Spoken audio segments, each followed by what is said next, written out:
प्रिय दर्शकों, स्वागत है आप सभी का अध्यात्म और ज्योतिष में। मैं हूं आप सभी के साथ देवभूमि ऋषिकेश उत्तराखंड से आचार्य आशीष।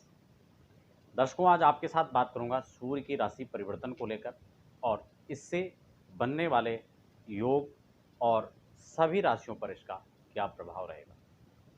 आप सभी जानते हैं कि महीने भर में सूर्य संक्रांति पर सूर्य जो है अगली राशि में संक्रमण करते हैं, यानी दूसरी राशि पर चले जाते हैं। यह घटना हर महीने में घटती है, अर्थात सूर्य एक राशि से परिवर्तन होकर दूसरी राशि में जाते हैं। तो इसी खास एपिसोड में मैं आपके साथ में इसी गोचर को लेकर आज चर्चा कर रहा हूँ। पिछली वीडियोस में मैंने आपको बुध के राशि परिवर्तन के साथ साथ गुरु वक्री आदि और इन सभी चीज़ों पर मैं लगातार चर्चा करता आ रहा हूँ। आने वाले समय में भी जो गृहस्थितियाँ बनती हुई नजर आएंगी, गोचर का जो प्रभाव रहेगा, उन सब के साथ आपके लिए बीच में चर्चा करूँगा। तो अभी 16 तारीख में सूर्य भगवान मिथुन राशि से कर्क में जाएंगे, यानी बुध के घर से कहाँ जाएंगे? सूर्य के घर, चंद्रमा के घर में। अभी आपने देखा जब सूर्य बुध के साथ में थे तो बुधादित्य राजयोग का निर्माण हो रहा था, जिसके कारण से समस्त राशियों पर क्या प्रभाव रहा, विशेषकर कौन सी राशियां शुभ थी, मैं इसको लेकर आपके साथ चर्चा कर चुका हूं। आप डिस्क्रिप्शन में लिंक है, आप उनके माध्यम से भी देख सकते हैं। फिलहाल अगर बात करें, सूर्य जो है 16 जुलाई 2021 को 4:53 शाम के समय यहाँ पर संचरण करेंगे। ठीक है, किसकी राशि से? बुध की राशि से चंद्रमा की राशि में अपने मित्र के घर में सूर्य का पदार्पण होगा। अब आप थोड़ा सा इस विषय को समझें, और ये समझना अत्यंत आवश्यक है, बजाय कि आप अपनी राशि को सर्च करें। कई लोग बीच में स्क्रिप्ट करते हैं और सीधा अपनी राशि तक पहुंचते हैं कि वहाँ पर हमारी राशि में क्या है, लेकिन उसका जो बेसिक आधार होता है वह हम आपको पहले ही बता देते हैं, जिसको आप सुनते नहीं। इसलिए शुरुआत के जो 2-4 मिनट होते हैं उसको सुनना परम आवश्यक है। भूमिका समझ में आ जाएगी, आधा फल आपको समझ में आ जाएगा, तब आपकी राशि पर क्या घटना घट रही है, उसका क्या प्रभाव वहाँ रहेगा, उसको समझने की बात है। तो यहाँ पर आप इस चीज़ को समझें, जो चंद्रमा है वो जल तत्व ही है, जल तत्व की राशि है कर्क, समझ रहे हैं, और सूर्य अग्नि तत्व है। अग्नि तत्व जो है जल तत्व में जाएंगे, लेकिन फिर भी अपने मित्र के यहाँ जाएंगे, जबकि अग्नि और जल का तो आपस में विपरीत संबंध होता है, लेकिन तथापि उनके मित्र का घर है। और कई बार होता क्या है कि हमारे प्रतिकूल वातावरण में भी यदि हमारा मित्र है तो हमें वह वातावरण स्वीकार करना पड़ता है, और हम भी वहाँ पर जो है अपना, वो बात तो निश्चित है कि वहाँ पर 100% हमारा फल नहीं रहेगा, लेकिन जो प्रदर्शन रहेगा वो फिर भी उचित और अच्छा ही रहेगा। अब ये परिवर्तन जब यहाँ पर होगा 16 तारीख, हालांकि अभी उसके बाद बुध का जो रोल रहेगा, अभी यहाँ पर जैसे 7 जुलाई को बुध 16 जुलाई तक सूर्य के साथ, यानी 16 को राशि परिवर्तन करेंगे तो 16 तक साथ में रहेंगे। तो इससे बुध आदित्य योग का जो निर्माण हो रहा था वह बन रहा था। अब उसके बाद फिर 25 जुलाई को बुध जो हैं कर्क में आएंगे और ये 8 अगस्त तक फिर रहेंगे। तो पुनः जो है आदित्य योग का निर्माण होगा, बुध आदित्य योग का, उसको लेकर फिर मैं पुनः चर्चा करूंगा। फिलहाल आज के एपिसोड में आज की चर्चा हम लोग कर लेते हैं। तो मैं संपूर्ण 12 राशियों का यहाँ पर कुछ विश्लेषण किया, कुछ राशियाँ खास हैं जिनके बारे में यहाँ पर चर्चा करूंगा, उनके लिए विशेष योग यहाँ पर बन रहा है। यह संक्रमण जो काल रहेगा कर्क राशि पर, यह महीने भर का रहेगा, यानी सूर्य महीने भर तक रहेंगे।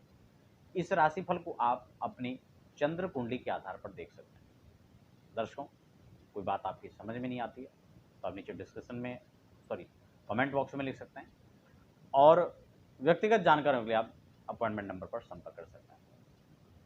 फिलहाल हम चलते हैं राशिक्रम में, मेष राशि। देखिए, मेष राशि के लिए क्या स्थिति यहाँ पर बन रही है। सूर्य जो है चतुर्थ भाव में संचरण करेंगे। फिलहाल तृतीय भाव में 16 तारीख को चतुर्थ भाव यानी सुख भाव में भगवान सूर्य चले जाएंगे। अब सूर्य जब चतुर्थ भाव में आएंगे, सुख के भाव में आएंगे, तो सूर्य जो है सामने शनि बैठे हैं मकर राशि पर। और पिता पुत्र आमने सामने हैं, जबकि शनि पिता से कुछ बैर का भाव रखते हैं, फिर भी सूर्य पुत्र हैं, सूर्य के पुत्र हैं, तो वो फिर भी उनके प्रति नरमी का व्यवहार रखते हैं। तो यहाँ पर चतुर्थ भाव में जब सूर्य अपने मित्र की राशि में आकर के आएंगे तो आपके सुखों में वृद्धि करेंगे। यानी मेष राशि वालों के लिए यह महीना, हालांकि इसमें कुछ चंद्रमा आदि के भी जो 3-4 दिन नकारात्मकता में रहेंगे, चंद्रमा के राशि प्रतिकूलता के अनुसार जब आपकी राशि पर 4, 8, 12 में होंगे, लेकिन महीने भर का जो क्रम रहेगा लगभग वो सुख वृद्धि के लिए मेष राशि वालों को, तो मेष राशि के जातकों के लिए अच्छा है। आपके सुखों में वृद्धि होगी, सुख संसाधन जुटेंगे। माता का स्वास्थ्य में थोड़ा सा अगर दिक्कत है तो यहाँ पर सुधार की स्थिति बन सकती है।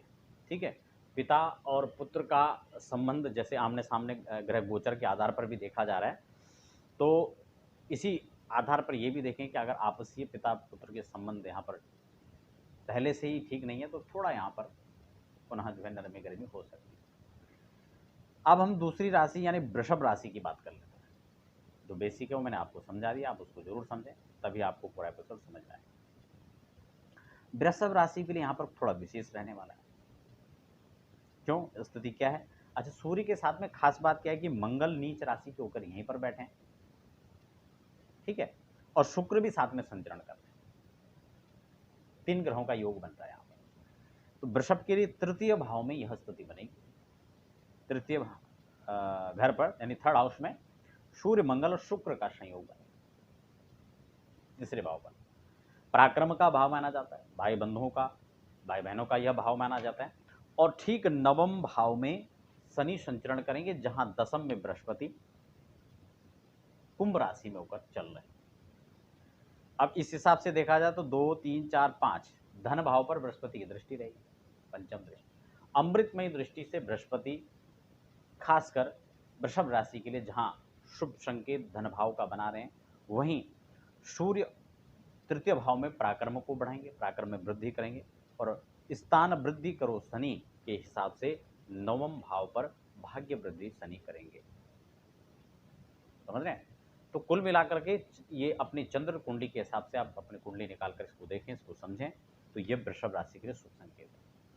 अब हम अगली राशि यानी मिथुन राशि की चर्चा करेंगे। तो धन भाव में, द्वितीय भाव में सूर्य संचरण करेंगे मित्र चंद्रमा की राशि पर, तो यहाँ पर धन वृद्धि का योग बनेगा।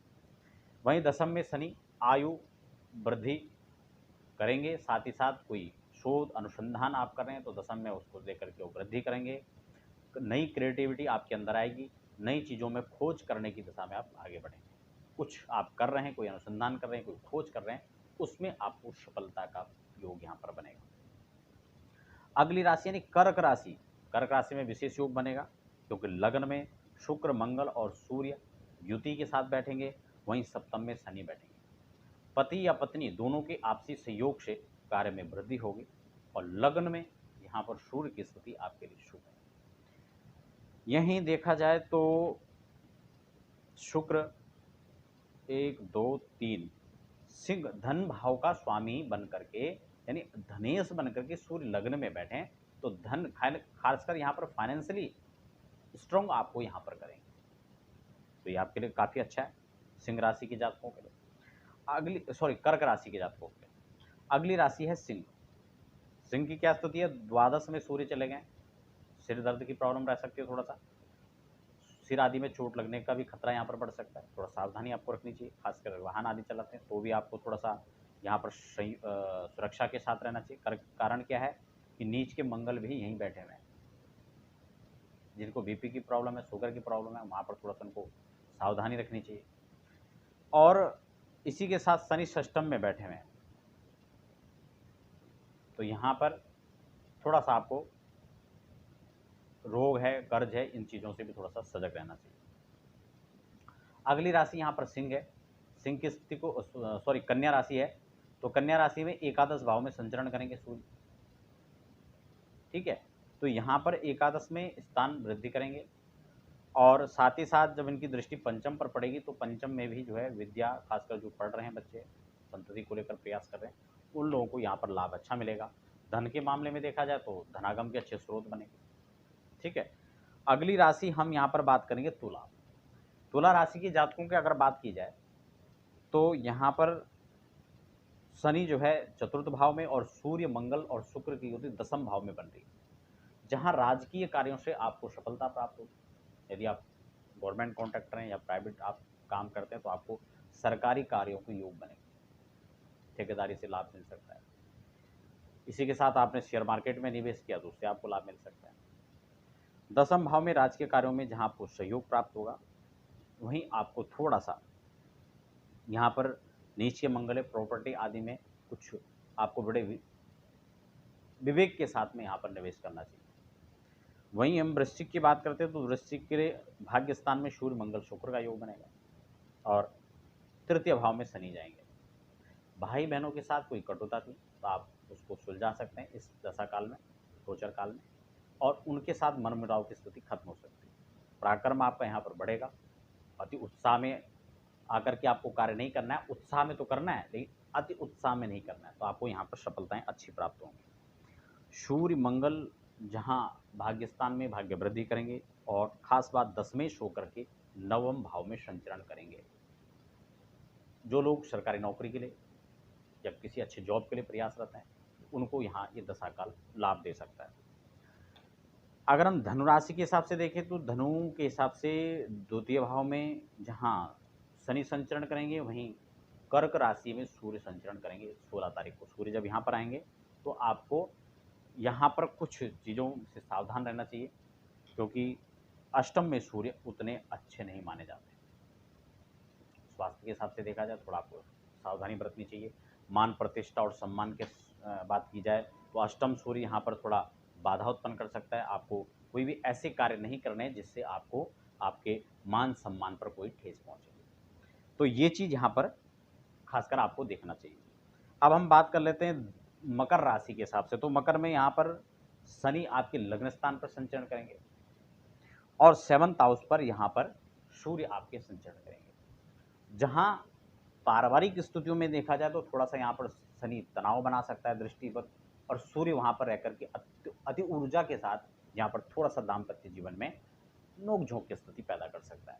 तो थोड़ा आपको सजग रहना है, अनुकूल वातावरण यहाँ पर क्रिएट करना पड़ेगा। अगर हम बात करें कुंभ राशि की, तो कुंभ राशि के लिए भी यहाँ पर द्वादश में शनि संचरण करेंगे। यहाँ पर खर्च बढ़ सकते हैं और वहीं षष्टम में जो दृष्टि रहेगी तो यहाँ पर रोग ऋण रिपु आदि को लेकर के भी आपको सजग रहना पड़ेगा। खर्च का खासकर जो है आप लोगों को ध्यान रखना पड़ेगा और ये स्थिति यहाँ पर थोड़ा सा विपरीत हो सकती है। अगर बात हम मीन राशि के हिसाब से करें तो मीन राशि के लिए पंचम भाव में सूर्य रहेंगे, पंचम स्थान से संबंधित वृद्धि करेंगे और शनि एकादश में योग बनाएंगे। तो ये खास अच्छा है, यहाँ पर जहाँ फाइनेंशियली आपको शनि सपोर्ट करेंगे, सूर्य की दृष्टि वहाँ काम करेगी और इसके साथ ही सूर्य पंचम भाव से संबंधित लाभ देगा। जो शिक्षा या उच्च शिक्षा के लिए तैयारी कर रहे हैं उनको अच्छा लाभ यहाँ पर प्राप्त हो सकता है, और साथ ही साथ सूर्य यहाँ पर उनके लिए भी अच्छा लाभकारी रहेगा जो सामान्य शिक्षाओं की बात कर रहे हैं या हायर एजुकेशन की बात कर रहे हैं, दोनों के लिए यहाँ पर लाभ लेकर आएगा। आपकी सकारात्मक ऊर्जा बनी रहेगी, मान सम्मान में यहाँ पर वृद्धि करेंगे। ठीक है, और सप्तम दृष्टि से जब एकादश को देखेंगे तो फाइनेंशियली आपको स्ट्रॉन्ग बनाएंगे। तो दर्शकों, मेष से लेकर के मीन राशि तक का यह समाचार था। फिर पुनः बुध को राशि परिवर्तन करेंगे, राजयोग का निर्माण होगा, वो हमें बताऊंगा किन किन राशियों पर होगा, कैसे होगा, उसके साथ चर्चा करेंगे। फिलहाल दर्शकों, हमें दीजिए इजाजत। अगली वीडियो आने तक आप सही बने रहे अध्यात्म ज्योतिष पर।